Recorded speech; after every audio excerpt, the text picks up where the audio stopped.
Terça-feira, nós teremos mais uma sessão da Comissão de Reforma Política. E praticamente teremos com essa sessão o encerramento, pelo menos com relação às propostas que dizem respeito a essa eleição, o encerramento das propostas.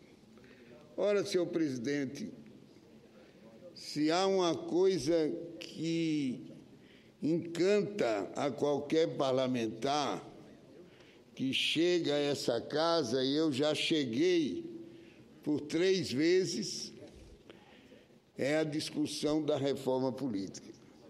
Mas, ao mesmo tempo que encanta, desencanta, logo desencanta, porque a reforma política, senhor presidente, essa não é a reforma política dos sonhos de nenhum político que tenha consciência de que há uma expectativa muito grande de que possamos reformar as nossas instituições políticas.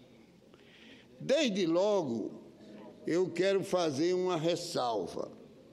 Eu quero dizer que, na medida em que se aprovou o texto base da reforma política que veio da Câmara dos Deputados,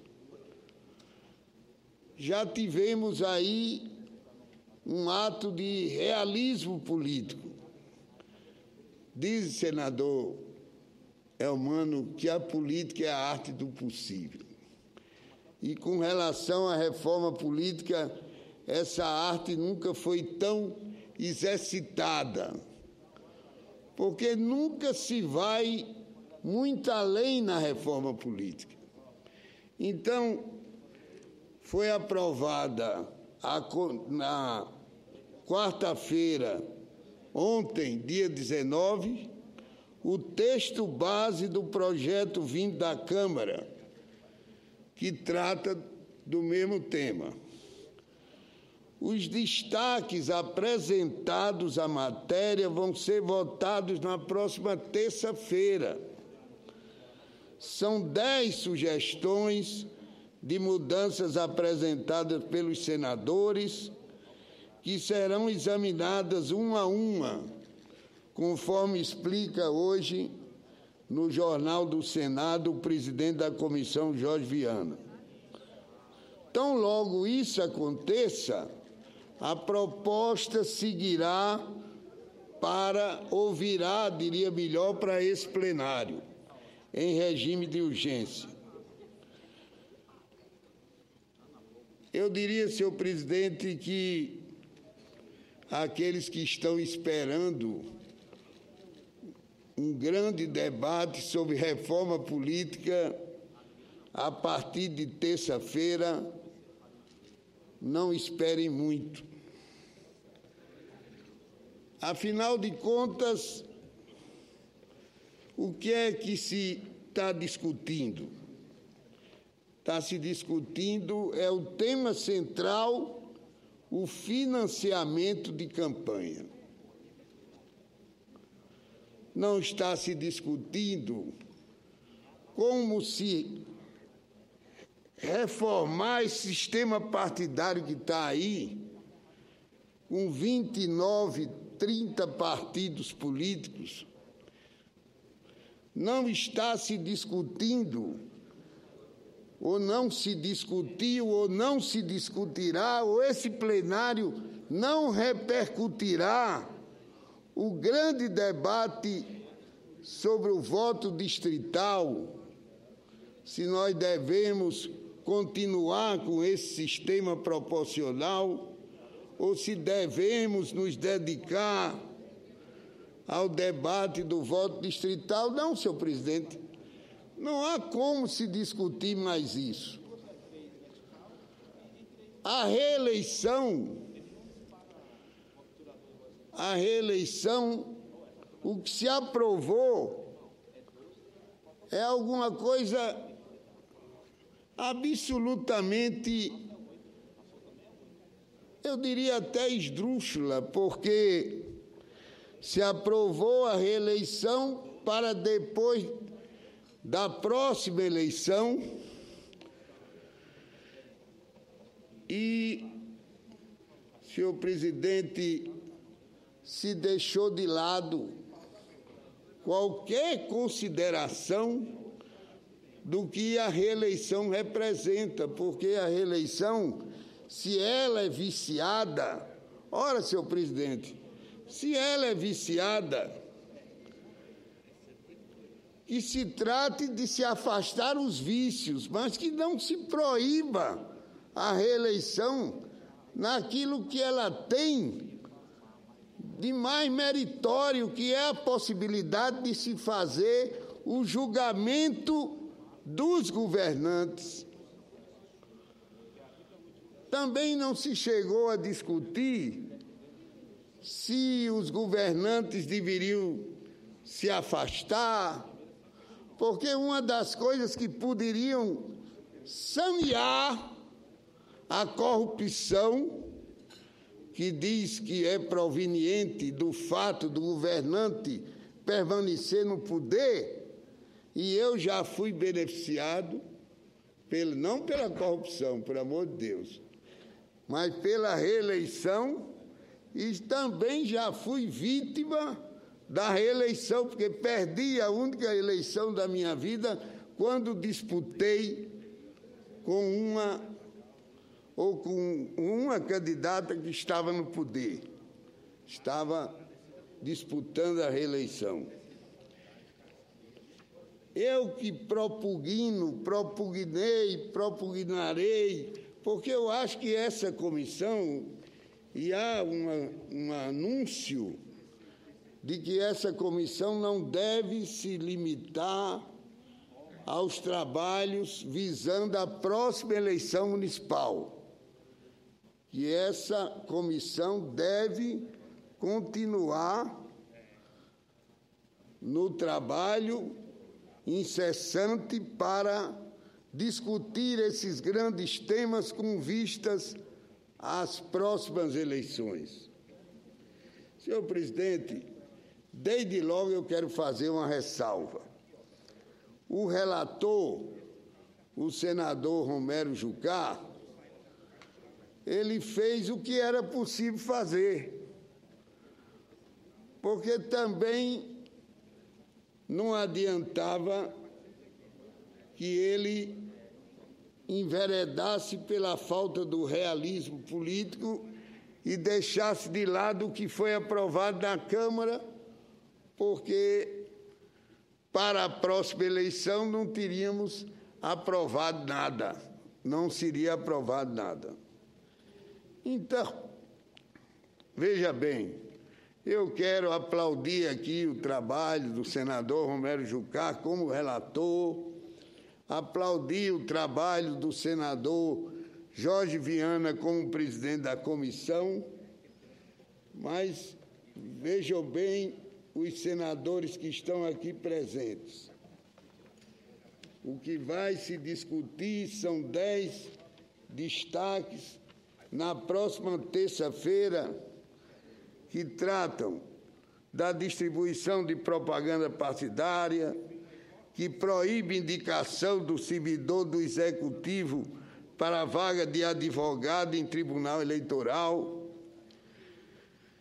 que altera os limites dos gastos de campanha para 50% do maior gasto nas últimas eleições, o que fixa em 30 mil o teto de doação de pessoas físicas e de recursos próprios,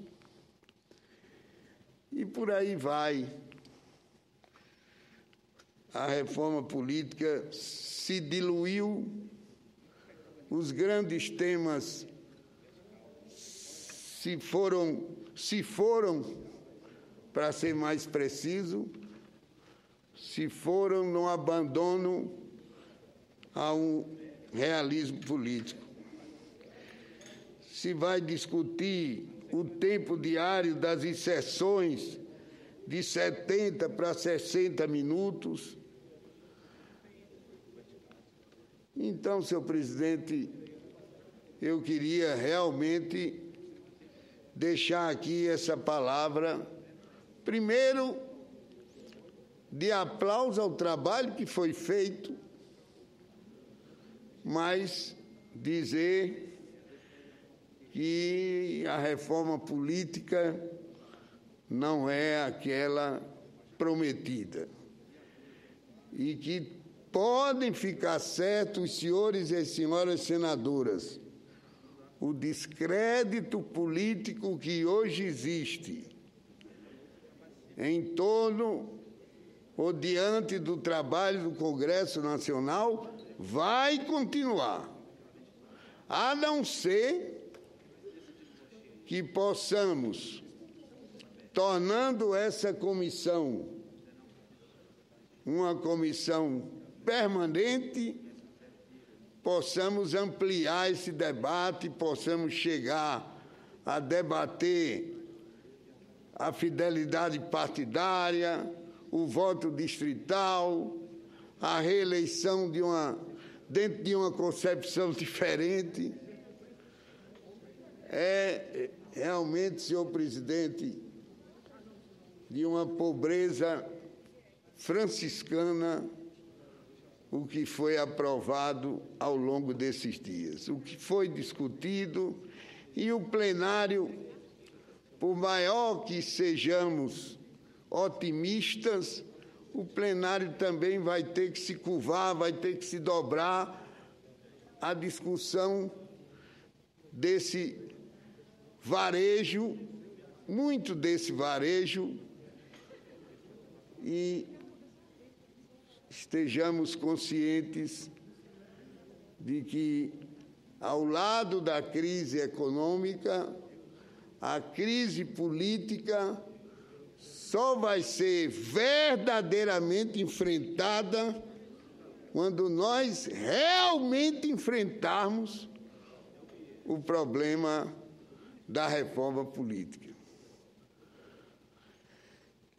Eu poderia continuar nessa tribuna, mas vou aguardar o debate que vai se cingir aqui a esses temas, quando isso tudo desembocar aqui nesse plenário, mas estejamos conscientes que o que vai desembocar aqui, o que vai desaguar aqui, não é um poderoso rio de uma poderosa corrente, mas nós que estamos convivendo com a seca lá na nossa região, e já não é uma seca que cause uma aflição tão grande no Piauí, mas estejamos conscientes que a reforma política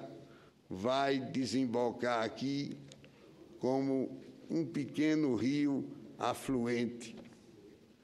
Essa é que é a grande verdade, senhor presidente, senhoras e senhores senadores. Vamos esperar que os debates do plenário, que não poderão fugir ao que foi discutido na comissão, possam ser produtivos, e vamos esperar, e esperar é sempre uma forma de renascer, esperar que possamos continuar com essa comissão debatendo os grandes temas da política, da verdadeira reforma política. Muito obrigado. Não, senador Garibaldi, me permite só um comentário rápido aí do seu pronunciamento. Primeiro dizer que eu sou sempre um otimista, viu?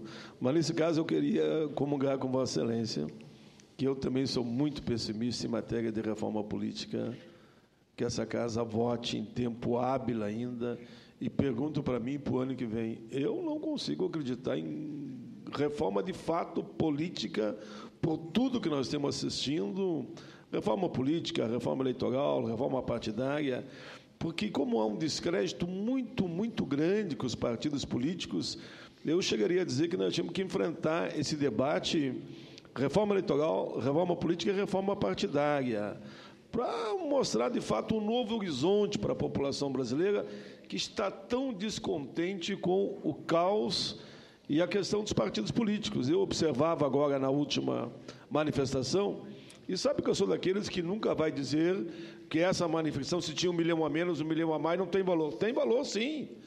Olha, quem não viu aquela Avenida Paulista, focada pelo helicóptero, eram lá milhares e milhares de pessoas. Mas eram só 150 mil. Quem é que bota 150 mil pessoas na rua? Eu tenho viajado dos estados todos, o senador, presidente Hermano Ferrer participou comigo, inclusive, num desses eventos. A gente fica feliz quando vê a Assembleia lotada. Sabe quantos lotam uma Assembleia dessas? 500 pessoas, 400 pessoas. E a gente fica bem feliz. Eu não é, senador? Assembleia lotada, que bom. Então, como é que eu não vou reconhecer que seja 40 mil em Porto Alegre, 150 mil em São Paulo ou 30 mil no Rio de Janeiro? É muita gente que espontaneamente sai de suas casas e faz um protesto. Eu não estou entrando aqui, e todo mundo sabe a minha posição, nós três, tenho certeza, nós quatro temos a mesma posição, nós somos defensores ferrenhos da democracia. Agora, que há um descontentamento, na política econômica, na política social, e que nos preocupa muito, mas não é só contra o Executivo, é contra os partidos políticos. Isso me preocupa muito. Eles não podem nem ver falar em partido político. Se der para um desses manifestantes a palavra num desses eventos, a primeira coisa que ele vai fazer é criticar os partidos e o Congresso Nacional. Então, quem pensa que esses movimentos são dirigidos, porque alguns falam assim, só para o Executivo, se engana. E nós, se quiséssemos efetivamente fazer uma revolução da paz, do bom senso e da conquista da população brasileira, nós tínhamos que enfrentar um debate mais profundo nessa questão da reforma política, reforma eleitoral e, quem sabe, até avançar na reforma partidária. Isso não quer dizer que todos os partidos tenham que mudar de nome ou de posição, mas uma reconstrução possível daqueles que quiserem criar um outro momento. Mas, pelo que vejo aí, os meus pais, que fazem parte dessa comissão, todos saem de lá muito céticos, muito críticos para onde vamos. Por isso, eu queria apenas cumprimentar a Vossa Excelência e vamos torcer que a gente esteja errado e que, oxalá, a gente consiga ainda, antes do próximo processo eleitoral, teremos as municipais do ano que vem, dali 2 anos, eleição para presidente, governador, deputado, enfim, coincidência do mandato, isso tudo, quem sabe, avance. E, principalmente, eu gostaria muito, queremos ou não, que essa questão do financiamento de campanha mudasse.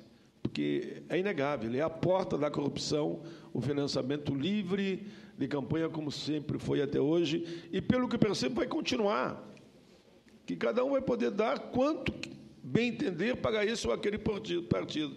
E acho que alguém entrega 20, 30, 40, 50, 100 milhões para um partido só porque achou a cor partidária bonita ou pelo programa partidário? Claro que não.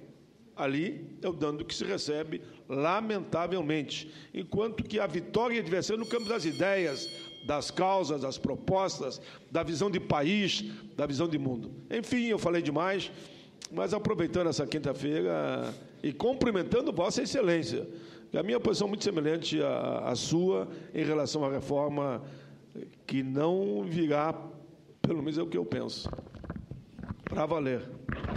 Olha, senador Popparin, se Vossa Excelência permite um comentário, com toda a liberdade que eu tenho como amigo de Vossa Excelência que participa ativamente de todos os debates aqui nessa casa, em algumas comissões, em várias, Vossa Excelência se ausentou dessa. Eu até estranhei que Vossa Excelência não foi lá.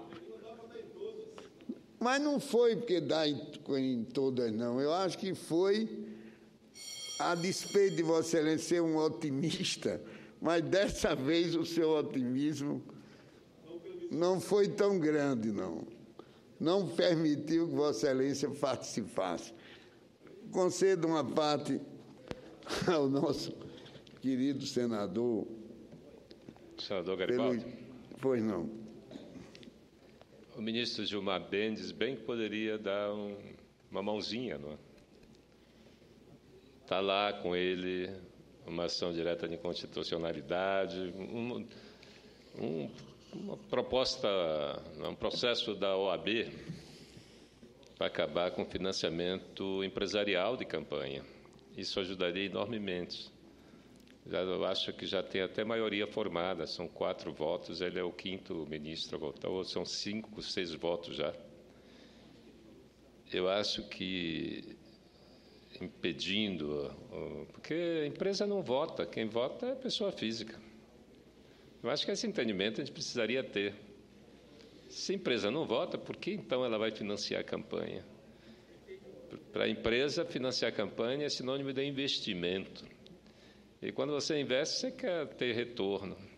E aí, esses gastos exorbitantes com campanha fez com que o Congresso, o legislador, judicializasse as eleições. E aí não termina nunca as eleições. As eleições têm primeiro turno, segundo turno, terceiro turno, vai para o TRE, depois para o TSE, depois termina no Supremo e volta. Tem algumas situações terríveis. Lá no meu estado tem um município que é governado pelo terceiro colocado. O prefeito ganhou as eleições, foi cassado, o segundo não pôde assumir, assumiu o terceiro com menos de 20% dos votos. Então, a democracia está absolutamente, absurdamente mutilada. Isso aí, se permite, eu à vontade, interromper a parte de Vossa Excelência. É o dono da tribuna. Nisso aí, eu acho que até a comissão prestou uma contribuição, porque aprovou que, no caso de haver a cassação do prefeito, que haja uma nova eleição e não a eleição de quem não foi votado para ser o titular do cargo. Quer dizer, você elege um prefeito, no caso da eleição municipal, você elege um prefeito, aquele prefeito é cassado e aquele que você deselegeu, que não existe essa palavra, talvez até eu esteja incursionando no vocabulário do nosso querido ministro Magre. Aquele que você deixou de eleger, que a população deixou de eleger, é o eleito. Então, é uma incongruência absoluta, mas pelo menos nesses casos, e isso já foi até aprovado aqui no plenário, porque alguma coisa foi aprovada aqui no plenário. Isso realmente foi uma contribuição, já que Vossa Excelência tocou nesse ponto, pelo menos saudemos aí isso aí. Mas Vossa Excelência tem razão, o debate sobre o financiamento de campanha, ele teve um condicionante, porque com a decisão que até agora não aconteceu, resolveu-se constitucionalizar para justamente impedir a decisão do Supremo, porque, na medida que se constitucionalize, o Supremo não irá mais adiante, diante do fato de que haverá uma vedação constitucional que o Supremo decidir. E nós ficamos por aí. Eu não sou hipócrita de dizer a Vossa Excelência que não vejo com os mesmos olhos de Vossa Excelência o financiamento privado. E há realmente, no debate da comissão, há restrições, há limites para as contribuições eleitorais. Há limites porque nós sabemos todos que na última eleição houve uma empresa que chegou a contribuir com 60 milhões de reais do processo eleitoral. Só uma empresa. Investiu 60 milhões. Investiu só uma empresa, investiu 60 milhões. Me permita só uma contribuiçãozinha? Foi não. Isso não é muito, porque eu soube já que tem investimento num único candidato, e não é cargo executivo, de 30 milhões. Vejam onde é que nós estamos. E não foi nenhum nem outro que receberam 30 milhões para fazer sua campanha. Eu estou apenas concordando com vocês. É um abuso do abuso do abuso. Quem tem mais dinheiro é que se elege, se continuar assim. Eu desculpe, senador Caperibe, eu interrompi o avião. Eu nunca vi um orador interromper uma parte. Hoje é quinta-feira, senador. Mas em outubro tem eleição para os conselhos tutelares. Talvez a gente pudesse beber nessa fonte, nessa experiência dos conselhos, porque o conselho tutelar ele permite que o candidato tenha um santinho, né, e um programa, e que visite. Aliás, eu morei no Montreal durante 4 anos e acompanhei algumas eleições. Lá o candidato bate na sua porta com o santinho, o seu projeto, as suas propostas e tenta te convencer. Não é? Você não vê essa pirotecnia, não é? Essa eleitoral. Não existe isso. E, no entanto, as instituições são fortes, sólidas, as eleições são muito mais legitimadas pela sociedade. Nós aqui não conseguimos mudar, não é? A gente ensaia, chega na véspera das eleições, porque exige, as mudanças devem ser feitas um ano antes, salvo aquelas que o TSE decide mudar em cima da hora, não é? Mas nós não conseguimos dar um avanço significativo. Era isso, eu acho que Vossa Excelência tem razão, todos nós chegamos aqui cheios de otimismo para fazer as mudanças, mas ou nós somos mudados ou ficamos decepcionados. Eu acho que a decepção é muito grande em relação a muitas coisas que gostaríamos de ver melhorar no nosso país. Eu agradeço a Vossa Excelência. O risco é que, se nós não mudarmos, podemos ser mudados. Essa que é a verdade. Não digo que seja o caso de Vossa Excelência, mas seja o caso de muitos que não chegarem à convicção de que nós não podemos enfrentar isso com medidas paliativas, porque, na verdade, a reforma política que foi debatida, ela teve uma preocupação de enxugar os gastos eleitorais de campanha, com relação ao marketing político, por exemplo, com relação ao tempo de campanha. Mas isso não é suficiente, senhor presidente. Realmente não é suficiente. É válido, mas não é suficiente. Eu agradeço aos senadores que me apartearam e a tolerância do presidente Elmano Ferreira.